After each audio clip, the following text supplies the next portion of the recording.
Thank you. Thank you. Assalamu alaikum, guys. No, no. Jazakallah khair. You, you are too nice. No, no, guys. Okay.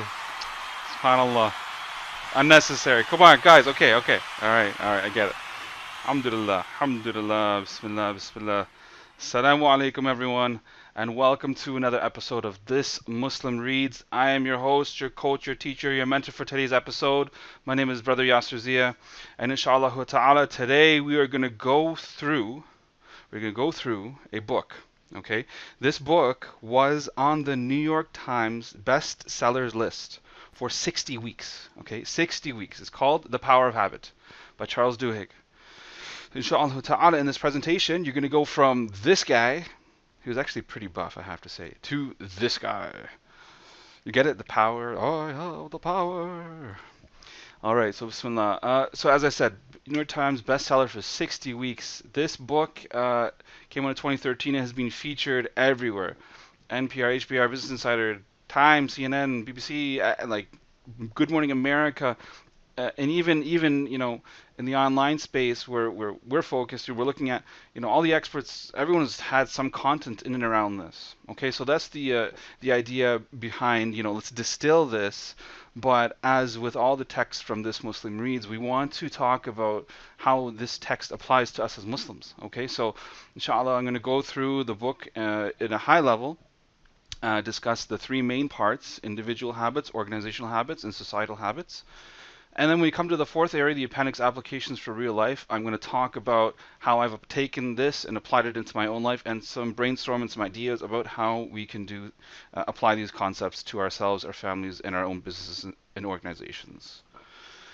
So some of the ideas behind thinking a bit more deeper about how we want to apply this. So the Prophet ﷺ said, the most beloved deeds to Allah are those which are small but consistent. Okay, so in this text, in this translation, those are which are continuous, even if they are few.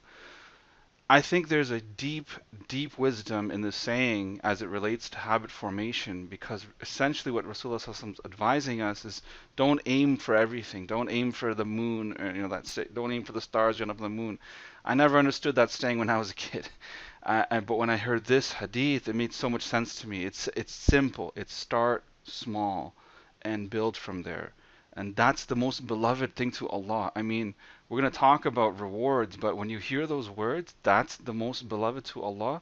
I mean, subhanallah, there's nothing more enriching or enlivening to hear that as a Muslim, to hear that this is the most beloved thing to Allah. I mean, I'm going to get into it a little bit more, but the idea is, we're pretty hard on ourselves as Muslims. I feel like we have such a high standard. We look up to these shuyukh, our teachers, and we assume that they're these rock star all-stars. But I can tell you, and I think anyone who's ever really studied Islam, in an intimate setting, let's say one-on-one, or traveled with teachers, they are regular people too. Anyways, going back into the application. So some of the goals and takeaways obviously is to understand the theory, but we want to talk about how we can apply this to ourselves in our life. So as Muslims, we know that our day is pegged around these 5 days of Salah, and you always hear time management experts talk about morning routines and stuff like that, and we have it built into our deen. We have Fajr Salah, we have Isha Salah, we have Maghrib pegged at sunset. So we want to form habits around these things that are just pillars in our day that we can't change. We don't have a choice. They are there, so we might as well take advantage of them. And so that's the foundation, but we can work from there to, peg on and add on things about relationships, okay? Energy management, which is like, your mood and your, there's a relation in energy to your sleep and what you're eating. Fitness habits, okay? Staying in shape as Muslims. Parenting, okay? So as parents, we want to forge family habits. What's our family routines in the morning and after school and so on.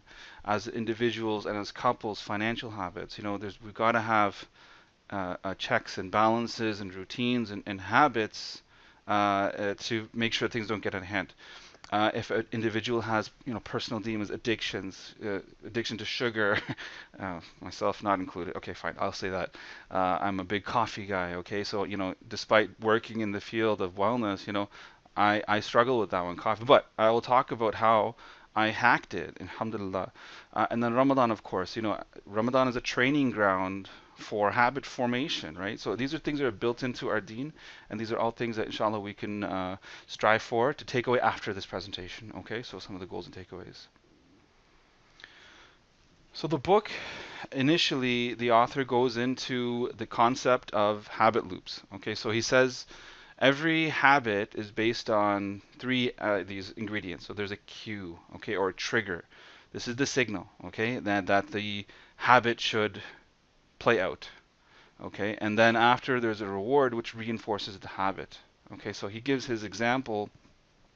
He says, every day at around 3 o'clock in the afternoon, he got into this habit of going down to the cafeteria. So you see in the image, the cafeteria, he'd buy a chocolate chip cookie, and he would feel a sense of accomplishment or reward or something after.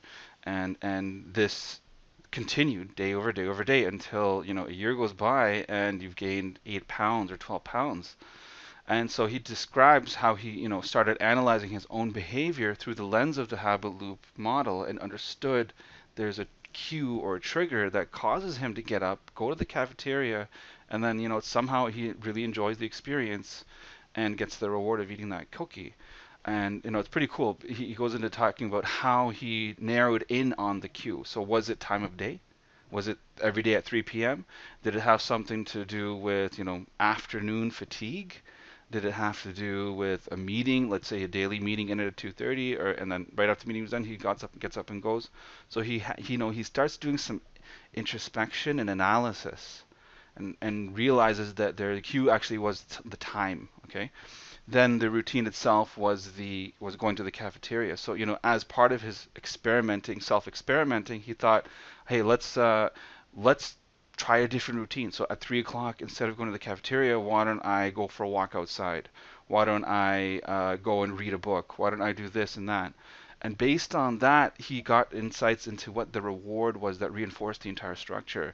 So when he went outside for a walk, it felt good and stuff, and maybe he felt at ease or at peace, but it didn't reinforce itself, and somehow he still had the craving for the chocolate. Eventually, he realized that when he went to the cafeteria and bought something else, he still got the reward, and so he was able to start buying something else. He started, I think it was water or something like that. He had potato chips he tried. And he essentially derived from some experiments that the reward actually was the social aspect. By going to the cafeteria, there was a reward in socializing and talking to people.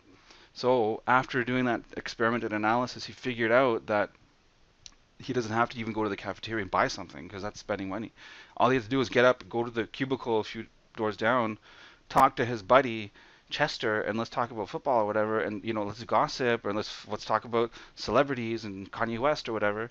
And he still got that reward. So he was able to hack the routine so that A, he wasn't spending money, and B, he wasn't gaining weight.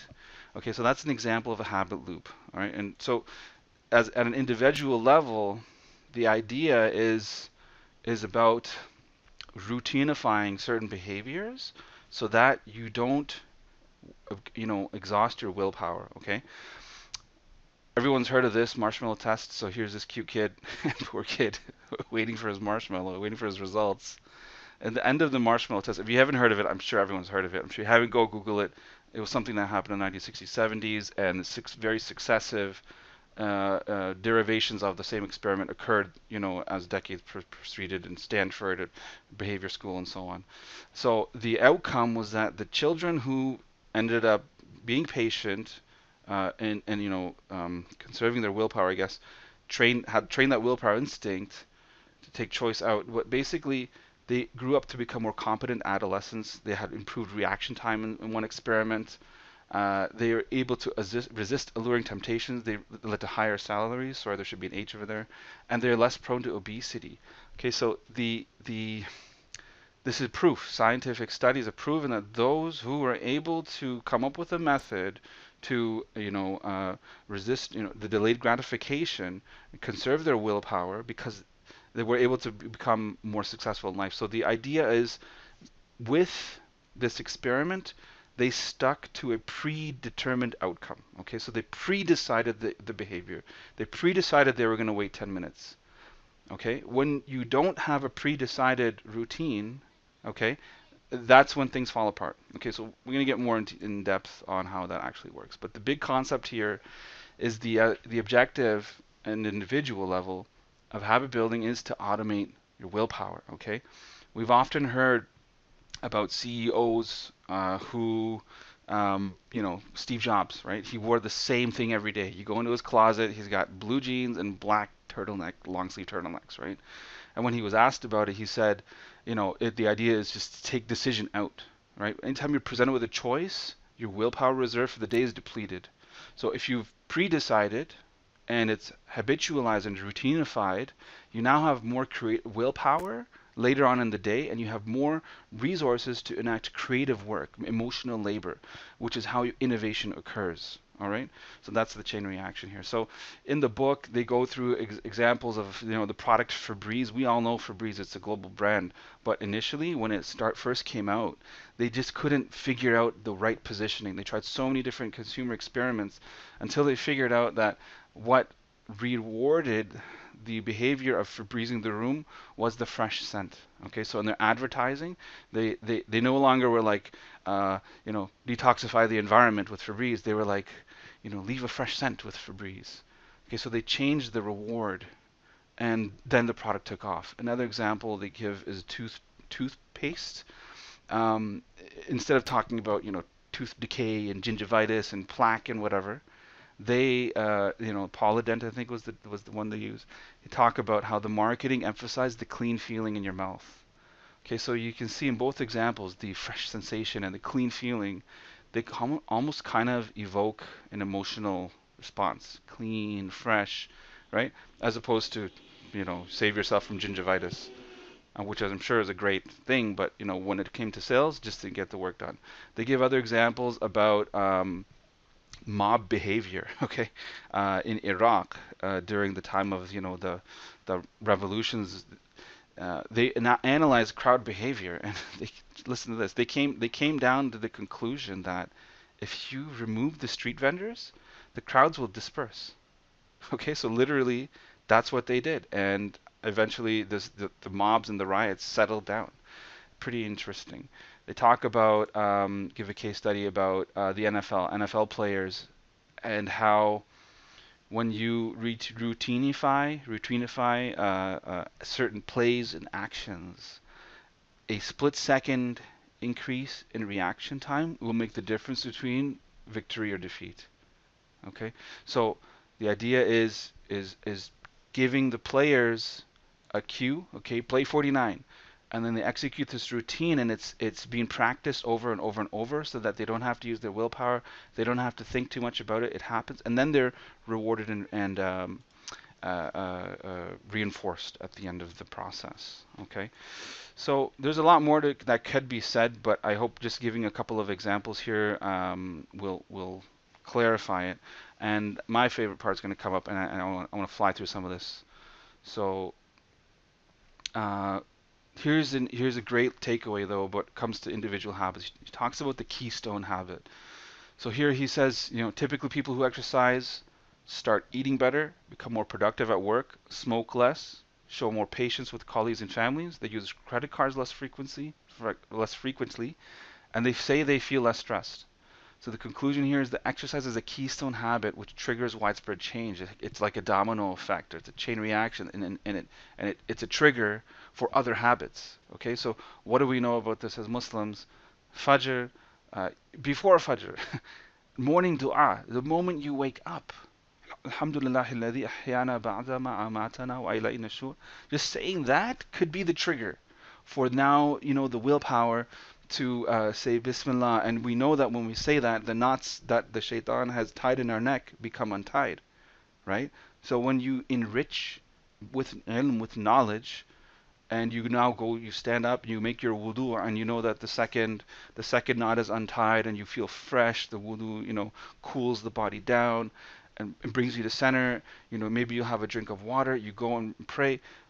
I'm going to come into this a bit later, but I want to touch upon it now. Insight into the rewards will help you reinforce the behavior you seek to make a habit. Okay, so reading about benefits of wudu, reading about benefits of Fajr, reading about even scientific studies about the morning and the dawn hours, about the lunar positioning and the circadian rhythms and animal behavior. When you go into this and you start reading and researching, see, I work in therapy, and the therapy I do is hijama, and hijama centers around the moon and moon cycles, and we know there's a great body of knowledge around willpower and moon cycles. It blows your mind when you start seeing, what the point I'm making is you can go outside of the Muslim body of knowledge to seek further insight, which will then help reinforce and reward the behaviors you wish to reinforce. You understand?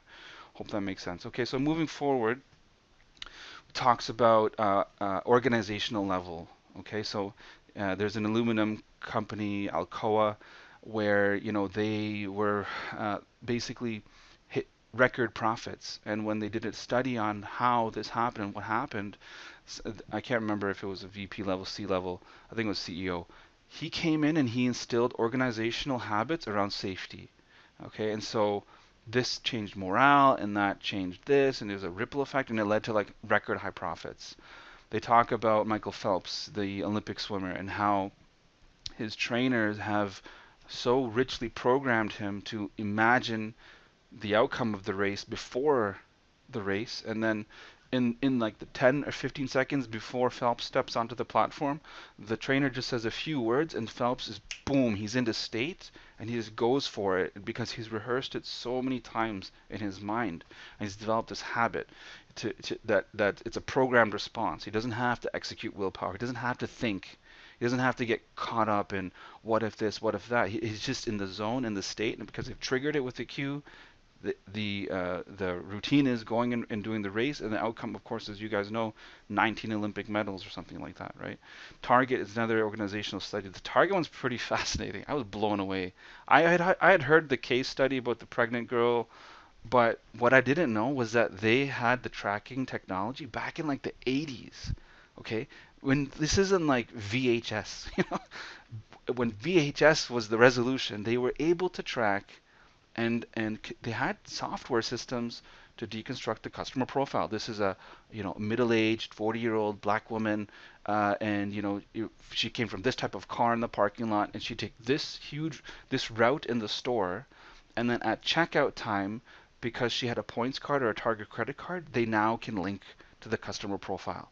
And think about it, they're tracking every person in the store using this software technology, and they're able to derive their habits. And they know that if you put this, cream in the front aisle, the probability of that later on action is 60% increased. It is amazing to read that section of the book. And so Target has applied, habit study, habit analysis, and trying to consciously plant habits for their consumers inside the store layout and so on. I want to touch upon for a moment the idea of neuroplasticity. Okay, so this is the idea of anytime you're learning a new thing, a new skill or game, it requires a great degree of attention and focus. Okay, so imagine, and this is a real case study. The other day, I bought an Atari 2600 system for me and my son to play. Okay, my son's 7. He doesn't have games yet. He's not been introduced to gaming and very little TV up to date. But I wanted to gradually get him into it because I know at this age his friends have Nintendo Wii and he's played it at his friend's house. So I'm like, okay, let's go nostalgic. Let's go old school. Let's kick it back to the 80s. Let's pick up an Atari 2600 and let's plug it in and see what happens. I'll tell you, I struggled. I struggled to retrain my brain to get used to this single controller with one button. Okay, and alhamdulillah, I was able to, after calibrate myself. Okay, calibrate this racing game or asteroids or whatever it was. After it took about a few minutes though, but once I figured out the controls, it then became normal. So that's the idea of neuroplasticity. It takes a great degree of focus and attention when you're initially starting, but after a while it becomes automated. It becomes that neural pathway gets built, and you don't have to think about it. Think about reversing a car or parallel parking. When you first learned that, it was a huge thing. Okay, so I just want to put that out there that when you are forging these new habits, it does take a little bit of time. Okay, and we've all heard that's the theory of 21 days or something like that. Moving forward, this is a cool quote that talks about basically our life is the sum of our habits. And habit is a function of time. As time is moving, if we do not have habits planned for those segments of time, then we're actually going to be outside of synchronicity with the systems that be, right? So the earth and the time has passed. I mean, not too many people reflect upon this, but if you think about the Quran itself, what does Allah subhanahu wa ta'ala swear by in many of the surahs, especially towards the end of the Quran? Al-Qamar, Al-Shams, Al-Duha, Wal-Asr. He's talking about the rhythms and the celestial bodies that are in orbit. Each thing has a rhythm and a time and a destined path, and it's a finite universe. I mean, it will end at a certain point. Everything's finite, so time is finite. And so if we want to maximize time, we have to design habits that can get allocated into those time blocks. I like this quote by William James. Okay, the third option or third concept here was societal habits, groups, communities, and nations.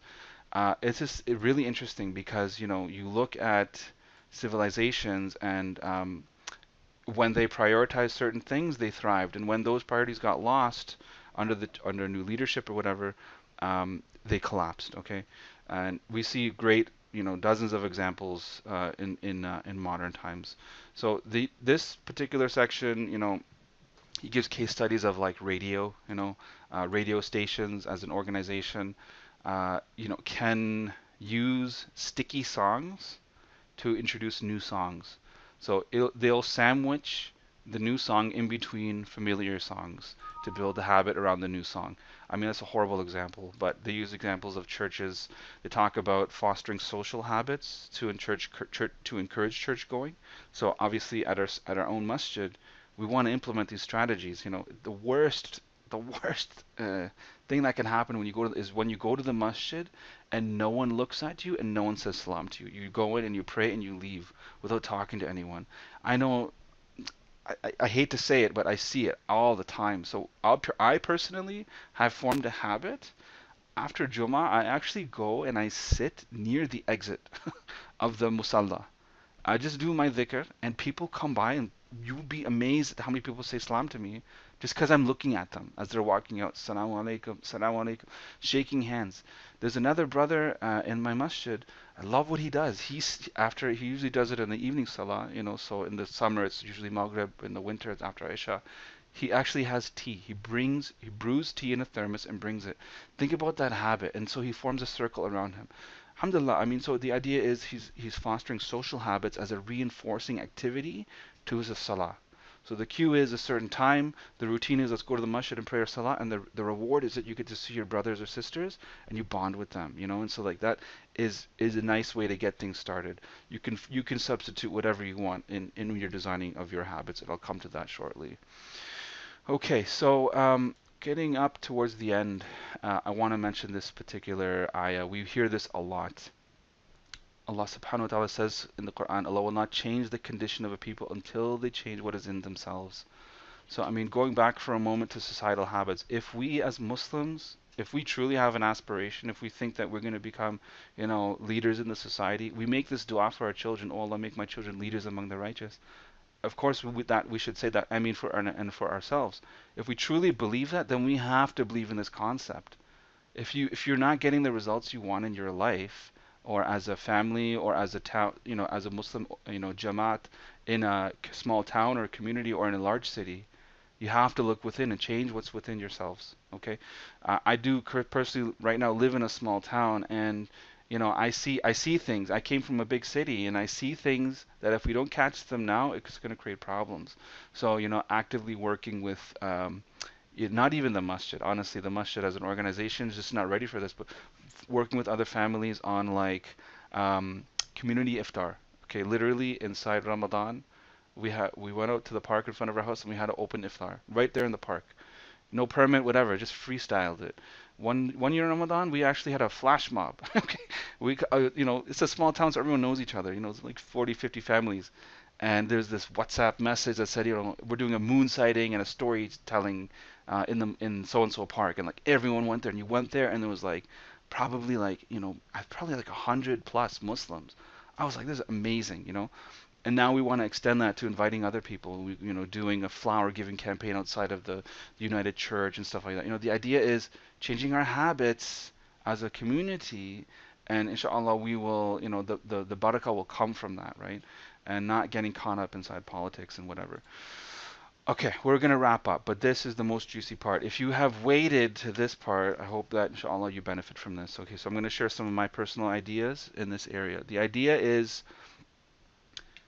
I have a method for lifestyle design. Okay, it starts with creating a plan. You execute your experiment, and then you do an analysis. Okay, so in this area, what we want to do is establish habits and routines in a certain area of our life. Okay, so we're going to look at the model that we've learned in this book. So what's the cue, or design the cue, set up the routine or tweak the existing routine, and then enrich the whole routine with the reward. Okay, this can be applied for programming, installing a new good habit, but it can also be used for hacking or tweaking or uninstalling or repurposing an old, maybe destructive or not good habit that you want to outgrow and move away from. Okay, so I'll give you my example. Okay, I used the Charles Duhigg example where he had the cookie. For me, I found myself caught in this habit where I would drop my son to school and I would go to the Tim Hortons right next to the school, and then I would drink that Tim Hortons on the way home. And when I started looking at it, I was like, okay, what's going on here? I'm spending money and I'm getting this bloating in the morning. This energy cycle is having a whole chain reaction for the rest of my day. It would make me you know um, fatigued in the afternoon, and I attributed it back to the caffeine sugar peak and then the divot and the crash after. So I said, okay, I got to fix this. So what did I try? I tried a few things. I tried, instead of ordering coffee, I tried ordering something else. I tried ordering like a green tea. And I was like, okay, I'm not enjoying this at all. So let's go back to coffee. So I tried to tweak the routine. That didn't work. Instead of coffee, the green tea wasn't working. Then I tried delaying it. I said, like, let me get the coffee after getting home or later in the day. Changing the time didn't really change it, because after dropping him off to school, I'd be like just craving the aroma and so on. Then I was like, hey, oh, wait a second, it's the creamy texture and the aroma. Maybe that's what it is. So what I did was I found something non-caffeinated. It's called chicory root. It's derived from barley, and it's very similar to Ovaltine. I would make this myself, put it in a mug before I left, and I would drive into the car after dropping my son off. I would drink this chicory root beverage, and it's warm. It gives me the warm fuzzies. It has a nice, pleasant, woody type aroma, similar to the coffee beans, and it has that creamy, smooth texture. And I was like, alhamdulillah, I was able to like hack that undesirable behavior and replace it with something else. Okay. Um, so that's an example of designing an experiment and applying it. So my personal method, so as I said, plan the experiment, execute it, and then you have to do analysis. Okay, so in the planning is the three steps: the cue, routine, and reward. But you have to execute it. You have to give a time frame. We're going to try this for 3 days. We're going to try it for 1 week. We're going to try it for 3 weeks. And then as you're doing that, you have to get some data. You have to say, is this working or not? And this is the probably more important part of coming back, because once you're done your analysis, you're going to loop back and replan. Okay, so we're going to try a fitness routine. We're going to try jogging or something like that. And let's make a plan around triggers and habits and so on. And then we're going to execute it for, let's try a 5-day experiment, and then do analysis. Did it work? How many of those 5 days did I actually get up and go for the run? Or how many of those 5 days did I have water instead of juice? Or how many of those days, right? So you understand what I'm saying, is that the idea is with the data that you gather, you can now go back and retweak. Okay, so this now gradual process of iterative tweaking will help you optimize the different areas of your life. Okay, so here are some examples of different areas of life. Okay, so parenting and family. Designing routines for when you arrive home. So let's say you work outside, okay, you come home. There's got to be a routine. For me, in the winter, we come home around 5.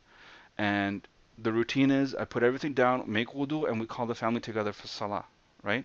That's an example of a routine that you do. When your children come home from school, what's their routine? I highly advise make wudu and salah a part of coming home after school. Saturday mornings, I highly advise making outdoor play or something like that a part of that routine, that it's a family time, as opposed to, the routine of, like, let's say, sleeping in and putting your children in front of YouTube or Netflix, right?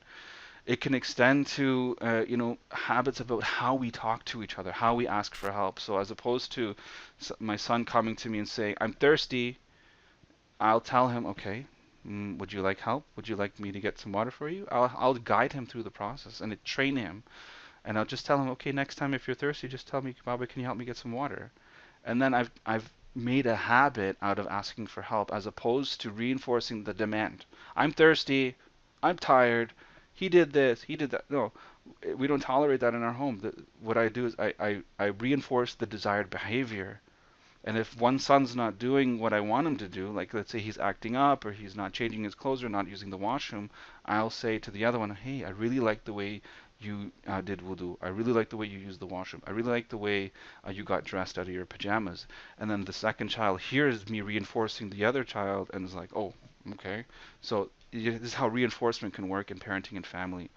Health and fitness. This is a big one. I mean, everyone wants to quote unquote lose weight, uh, but easier said than done. Okay, so learning how to eat healthy while meeting the psychological needs. So, when it comes to food, there's a social aspect and there's like this, comforting, as I gave the example of, the warm fuzzies that I get from drinking the smooth, creamy, aromatic coffee. Some people get that by pizza. There is, you can't deny the psychological needs. So you have to hack those routines and try to figure some alternative foods out and go very slow, very small.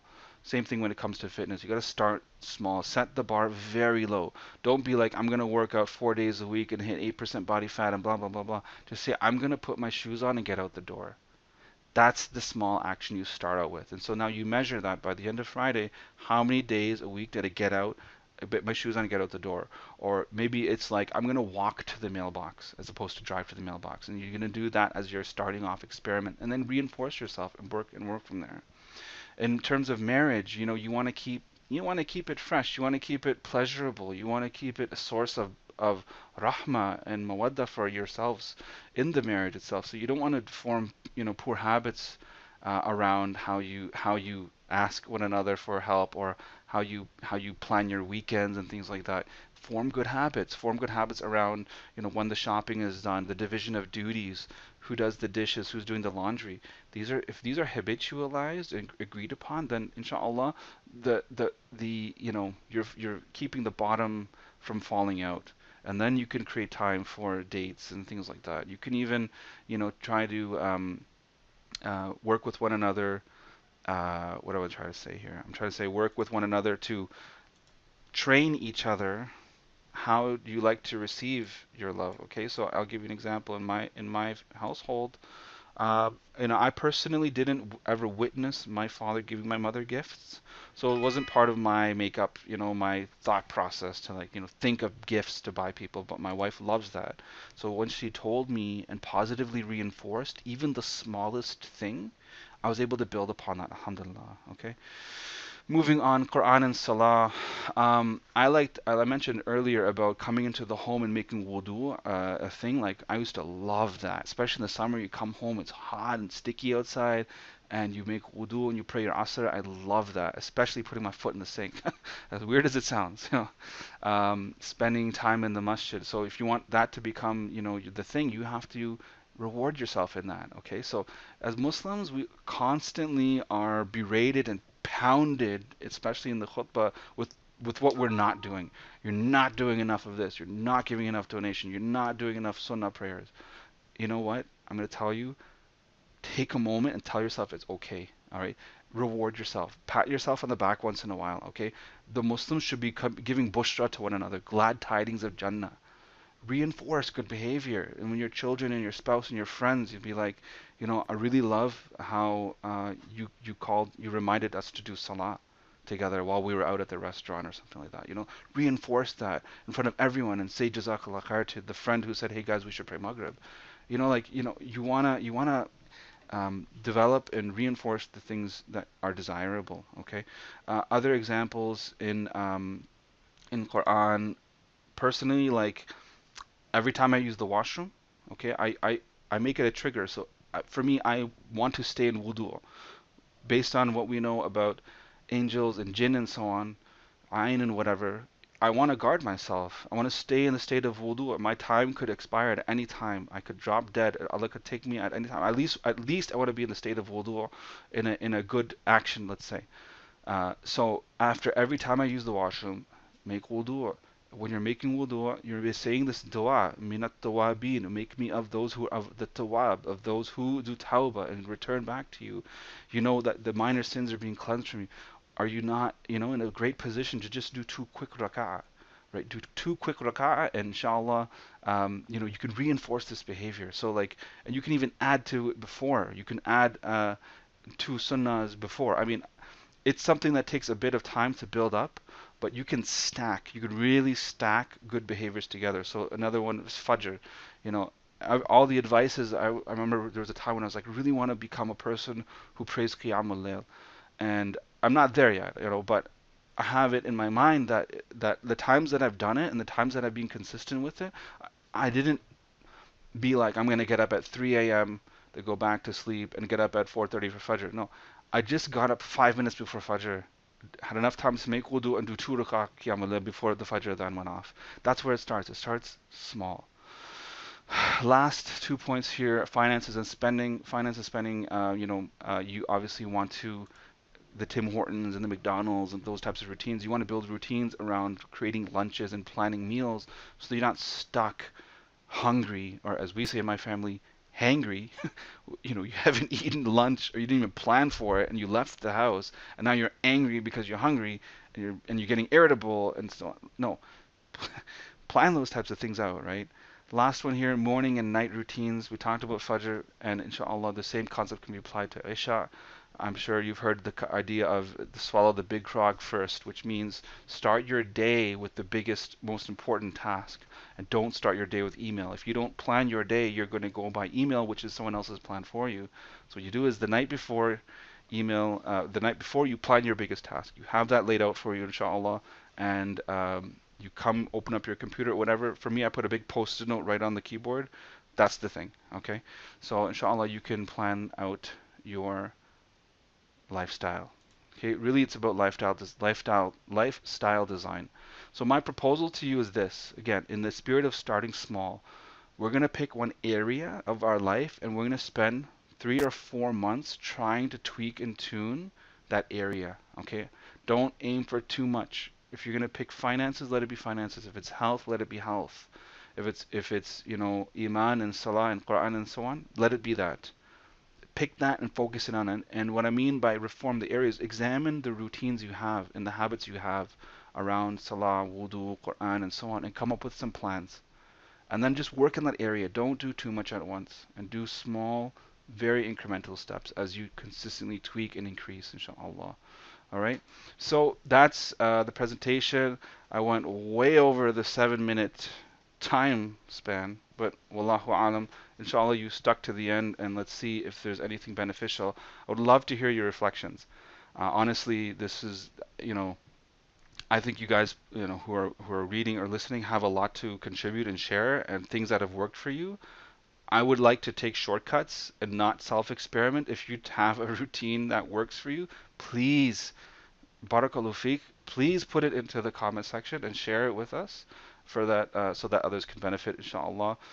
And with that, we'll close. رب اشرح لي صدري ويسر لي أمري واحلل عقدة من لساني يفقهوا قولي والعصر إن الإنسان لفي خسر إلا الذين آمنوا وصالحات وتواصوا بالحق وتواصوا بالصبر. And anything good that I've said has come from Allah subhanahu wa ta'ala's mercy, and anything at fault that I've said is my own shortcomings. Please forgive me, and go out into the world and go get them. Inshallah, we'll touch you next time. Assalamu alaikum wa rahmatullahi wa barakatuh.